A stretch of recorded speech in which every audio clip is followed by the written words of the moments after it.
नमस्कार दोस्तों, स्वागत है आपका हमारे चैनल न्यू लाइफ मिनिस्ट्री में। और हमारा आज का विषय है परमेश्वर के स्वाभाविक गुण, भाग 1। प्रियो, गुण किसी भी वस्तु या व्यक्ति की विशेषता, लक्षण या अद्वितीयता को कहते हैं। हमारी धारणा है कि परमेश्वर होने के लिए उसके पास कुछ निश्चित मूलभूत बुनियादी गुण होने चाहिए। इसके अंतर्गत ये बातें आती हैं। पहला, वह अनंत है। सच्चा परमेश्वर होने के लिए न तो उसका कोई आरंभ और न ही अंत होना चाहिए। किसी भी तरह की वस्तु या मूर्त इस बात में अयोग्य ठहरती है क्योंकि वह किसी व्यक्ति के द्वारा बनाई गई थी, इसलिए उसका आरंभ था। प्रियो, आइए इन बातों को समझने के लिए हम पवित्र शास्त्र बाइबिल से कुछ वचनों को देखें। भजन संहिता अध्याय 90 पद 2। इससे पहले कि पहाड़ उत्पन्न हुए या तूने पृथ्वी और जगत की रचना की, वरन अनादि काल से अनंत काल तक तू ही परमेश्वर है। प्रियो, यदि हम इस वचन पर ध्यान दें तो हम पाते हैं कि पहाड़, पृथ्वी और जगत की रचना से भी पहले अर्थात अनंत काल से अर्थात सनातन परमेश्वर के विषय बाइबिल हमें बताती है। पहला तिमोथी अध्याय 1 पद 17। अब सनातन राजा अर्थात अविनाशी, अनदेखे एकमात्र परमेश्वर का आदर और महिमा युगान युग होती रहे। भजन संहिता अध्याय 102 पद 24। मैंने कहा, हे मेरे ईश्वर, मुझे आधी आयु में न उठा ले। तेरे वर्ष पीढ़ी से पीढ़ी तक बने रहेंगे। पद 25। आदि अर्थात शुरुआत में तूने पृथ्वी की नींव डाली और आकाश तेरे हाथों का बनाया हुआ है। पद 26। वह तो नष्ट होगा परंतु तू बना रहेगा, और वह सब कपड़े के समान पुराना हो जाएगा। तू उसको वस्त्र के समान बदलेगा और वह बदल जाएगा। पद 27। परंतु तू वही है और तेरे वर्षों का अंत नहीं होने का।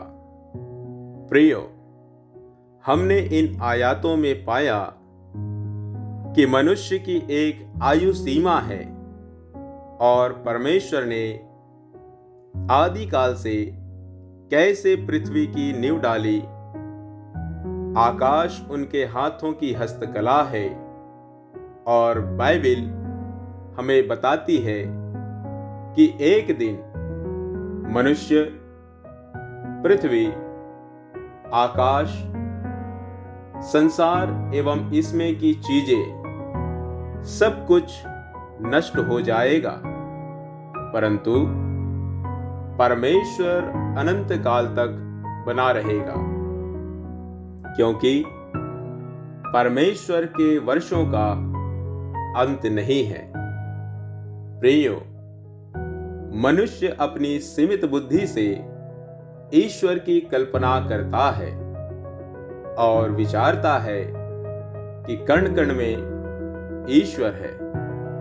पर बाइबल हमें बताती है कि कण कण को बनाने वाला ईश्वर या परमेश्वर है। फिर यशाया अध्याय 57 पद 15, क्योंकि जो महान और उत्तम और सदैव स्थिर रहता और जिसका नाम पवित्र है, वह यूं कहता है, मैं ऊंचे पर और पवित्र स्थान में निवास करता हूं और उसके संग भी रहता हूं जो खेदित और नम्र है, कि नम्र लोगों के हृदय और खेदित लोगों के मन को हर्षित करूं। प्रियो, हमने इस वचन में पाया कि परमेश्वर महान, उत्तम और सदैव स्थिर रहने वाला अर्थात अनंत परमेश्वर है। वह अपने नाम से ही पवित्र परमेश्वर है। वे स्वर्गों के स्वर्ग में विराजमान सामर्थी अनंत परमेश्वर कहते हैं कि जो खेदित, दुखी और नम्र मन के हैं, मैं उनके मन को हर्षित करता हूं।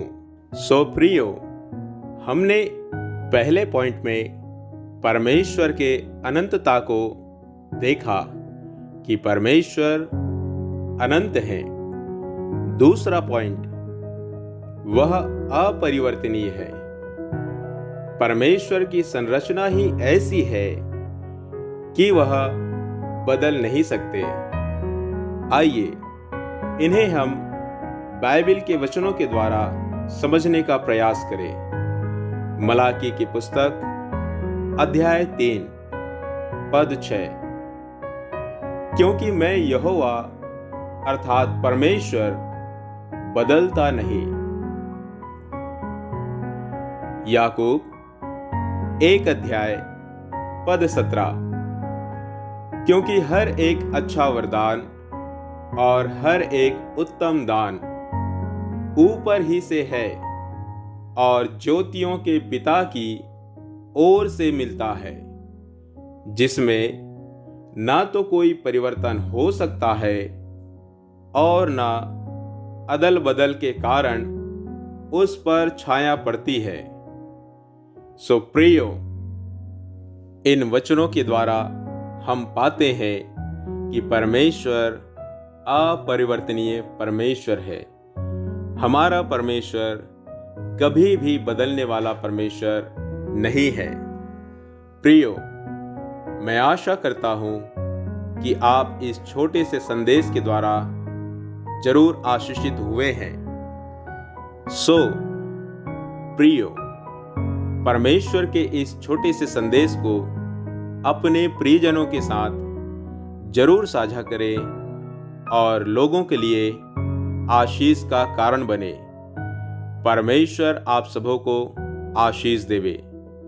जय मसीह की।